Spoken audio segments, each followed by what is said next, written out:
বাংলাদেশি হিন্দুদের প্রতি নাকি সেখানকার বাংলাদেশি মুসলমানরা নাকি খুব অত্যাচার করছে।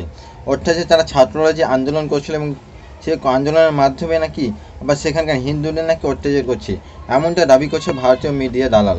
অর্থাৎ আমাদের যে নিউজ পেপার আছে রিপাবলিক বাংলা, তারা দাবি করছে সেখানকার হিন্দুদের পোড়ানো হচ্ছে, মারা হচ্ছে এবং সে দেশে তাড়ানো হচ্ছে। এ নিয়ে আমার এখানকার বেশ কিছু নেতারা খুব লাফাচ্ছে। আমি বলছি এ কথা আরও সত্য না জেনে শুনে বলছে, আমি বুঝতে পারছি না। কারণ আমি ফেসবুকে বেশ কিছু পোস্টে দেখলাম বাংলাদেশিদের, সেখানে তারা মন্দিরকে পাহারা দিচ্ছে। মানে যে মুসলমান রয়েছে, বাংলাদেশি মুসলমানরা, তারা সেখানকার যে মন্দির রয়েছে সেই মন্দিরে তারা পাহারা দিচ্ছে। আমি বুঝতে পারছি না এ ধরনের উস্কানিমূলক বার্তা কেন বলছে এই আমাদের ভারতীয় নিউজ পেপারগুলো। হয়তো বলে কী লাভ? এবার দাঙ্গা লাগিয়ে কোনো লাভ নেই, শান্তিতে থাকুন।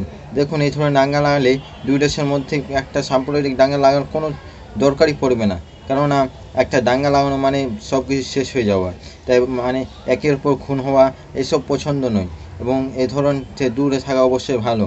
অনেক বাংলাদেশিরাই বলছে, যারা বলছে সেখানে নাকি কোনো হিন্দুর ওপর অত্যাচার হয় না, অথচ এখানকার কিছু কিছু সাংবাদিক এ ধরনের দাঙ্গা লাগানো মোটেই উচিত নয়। তো দয়া করে এসব কথা বলবেন না।